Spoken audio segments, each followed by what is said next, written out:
खैर, ये तो कोई बात नहीं सर, लेकिन अब आप एक बात सोचिए। अच्छा, एक चीज़ और, जो पर्चे असाइन हो रहे थे, ओपीडीज असाइन हो रही थी, तो उस क्यू में 6A और 6B दोनों के पेशेंट्स खड़े थे। 6B के डॉक्टर साहब गायब थे, तो कोई बात नहीं, 6B के पेशेंट्स भी 6A हैंडल कर रहे थे। लेकिन सर एक चीज़ सोचिए, 2.5 घंटे में 6 लोगों का नंबर आना, क्या एफिशिएंसी पे क्वेश्चन मार्क नहीं है डॉक्टर की? डॉक्टर्स बाहर अपने प्राइवेट क्लिनिक्स में सचिन तेंदुलकर से ज़्यादा रन बना जाते हैं पेशेंट्स देखने के मामले में, आप जानते हैं, शायद आप जानते ही होंगे। खैर, धक्का मुक्की हुई, गार्ड्स आए, गार्ड से भी खासुनी हुई, लेकिन एक सुपरवाइज़र नहीं आया सर। अगर वो सुपरवाइज़र आता तो मैं शायद उससे कुछ कह सुन पाता। एक सुपरवाइज़र अगर आ जाता सर, एक। गार्ड्स तो इंस्टीट्यूशन के लिए काम करते ना सर, वो तो उनका इनवॉलंटरली वो डॉक्टर की तरफ ही इंक्लाइन होंगे, ये बात जाने कि कौन सही है और कौन गलत। लेकिन इतनी बड़ी ऑटोनोमस बॉडी में एक सुपरवाइज़र नहीं आया, इतनी ब्रॉल के बीच में। एक सुपरवाइज़र अगर आ जाता तो क्या मैं उसको ये नहीं बता सकता था कि सर 70% ऑप्थेल्मिक साइंसेज के लिए जो नेत्र रोग चिकित्सालय में पेशेंट्स आते हैं वह बुज़ुर्ग होते हैं। एली के सामने आपने इतनी भी जगह नहीं छोड़ रखी है कि मुश्किल से मुश्किल 30 पेशेंट्स अगर इकट्ठे खड़े हो जाएं तो ऐसा लगेगा कितना जाम हो गया। एली में घुसने के आने जाने की जगह नहीं। डॉक्टर साहब 2 ओपीडीज देख रहे हैं, उन पे भी लोड है। जो व्यक्ति डॉक्टर साहब को दिखा के वापस रिपोर्ट्स दिखाने आता है वो लाइन तोड़ के वापस घुस रहा है, वह भी तो जो ऑलरेडी लाइन में लगे हों उन्हीं का ही समय ज़ाया कर रहा है। को पेशेंट्स में आपस में टसल हो जाती है। एक अटेंडेंट नहीं है आपके पास जो सबके पर्चे ले ले, सबके पर्चे कलेक्ट कर ले। ओपीडी के सामने 3 डॉर्म्स हैं जहाँ डॉक्टर्स बैठते हैं।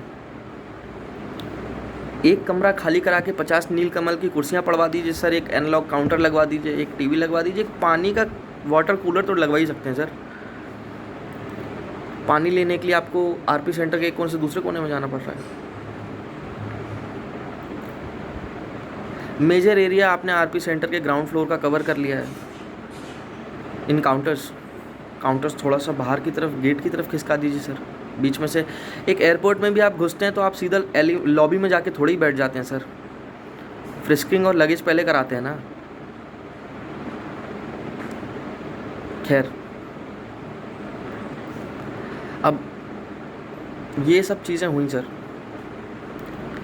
अब डॉक्टर साहब की भी तरफ से बात कर लेते हैं। एक तरफ से अगर मैं बोलता रहूँगा तो it is just like whining and crying, it's just a simple discussion and I think we should think from the doctor's side itself. There is a lot of load on the doctors. Doctors की AIIMS में बहुत कमी है, पर यह कमी दूर भी तो करी जा सकती है सर। बहुत सारे डॉक्टर्स प्राइवेटली ऑपरेट करते हैं। आप कहते हैं हम इतना इनटेक हर साल में वाया एग्जामिनेशन नहीं कर सकते इतने, इस एक लिमिट से ज़्यादा। ठीक है सर, मैं भी समझता हूँ, लेकिन ओपीडीज़ के लिए आप एक सेट लिमिट रख दीजिए। For example 10 years of experience, 15 years of experience, उन डॉक्टर्स का एक एग्जामिनेशन कंडक्ट करा लीजिए जो बाहर प्राइवेटली ऑपरेट करते हैं। कौन सा डॉक्टर एम्स का पार्ट नहीं बनना चाहेगा? कॉन्ट्रैक्ट बेसिस पर रख लीजिए, मत पालिए उन्हें ज़िंदगी भर। कॉन्ट्रैक्ट बेसिस पर 6 ईयर्स, 7 ईयर्स, दैट्स इट। जब वो एम्स से बाहर निकलेगा, क्या वह एम्स का ही डॉक्टर नहीं कहलाएगा? क्या वह बहुत चीज़ें सीख के नहीं जाएगा?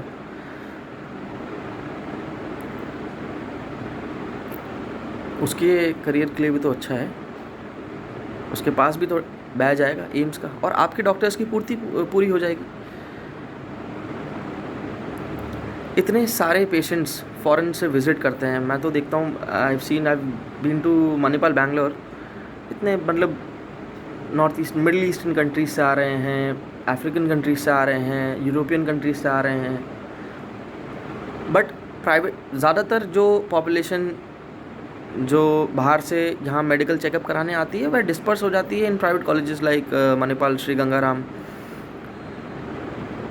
Fortis etcetera etcetera.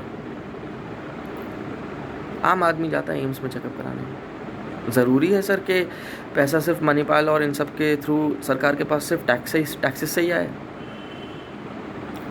एक एग्जांपल देता हूँ, ऑटोनोमस बॉडीज़ तो बहुत सारी होती हैं सर।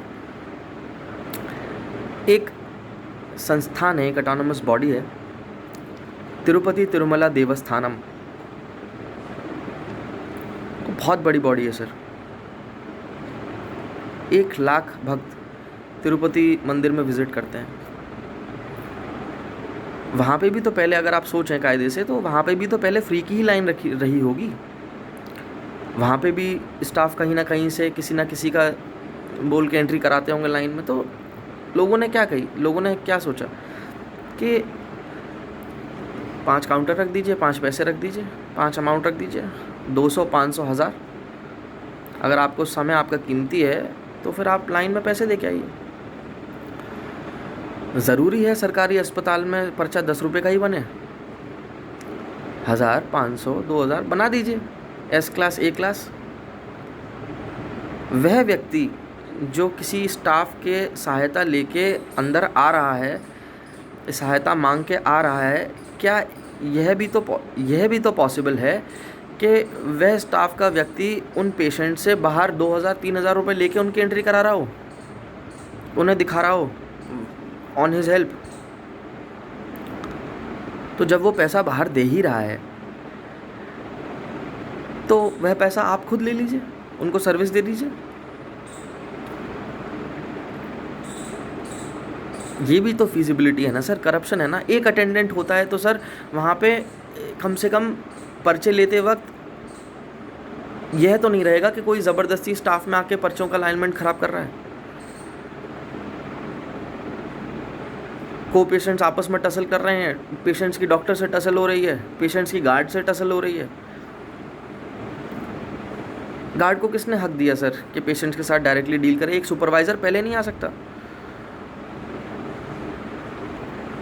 एक बार बोलता, डॉक्टर साहब साइड में खड़े हो जाइए। सर आप साइड में खड़ा, क्यों गाली गुफ्तारी कर रहे हैं डॉक्टर साहब के साथ? तो हमें भी तो बात रखने का मौका मिलता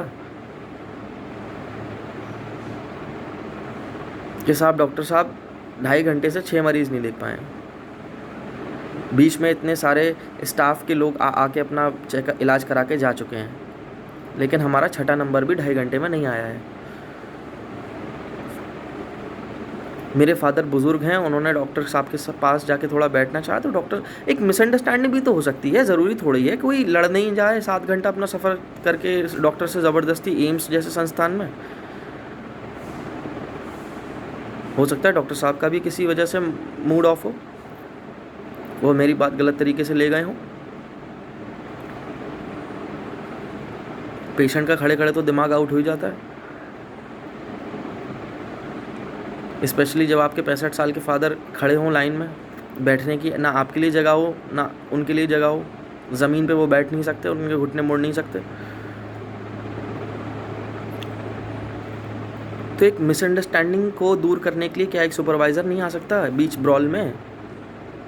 सर इतनी ज़ोर से गाली दी थी ना कि छत पे बैठे हुए कबूतर भी उड़ जाते, लेकिन कौन देना चाहता है सर? सबसे नीचता का काम है एक अस्पताल में ये सब करना।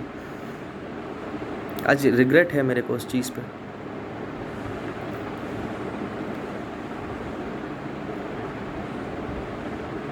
लेकिन क्या वह गलतफहमियाँ किसी सुपरवाइज़र के द्वारा दूर नहीं हो सकती? क्या ये मिसमैनेजमेंट नहीं है? या इसकी तरफ ध्यान ही देना, तवज्जो ही देना बंद कर दी गई है?